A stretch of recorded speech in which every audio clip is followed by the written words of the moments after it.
சமயம் இது சர்வயோகினி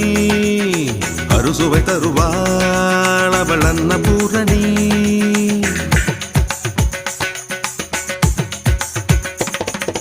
சரவண சமய இது சர்வயோகினி அறுசுவை தருவாள் அவள் அன்னபூரணி ஒவ்வொரு கையிலும் ருசிகள் மாறும் ஒவ்வொரு ருசியிலும் பசியும் மாறும் சமையல் 6 வகை கலை அல்லவா தீர தீரன மனிதவ மகரித சரவண சமய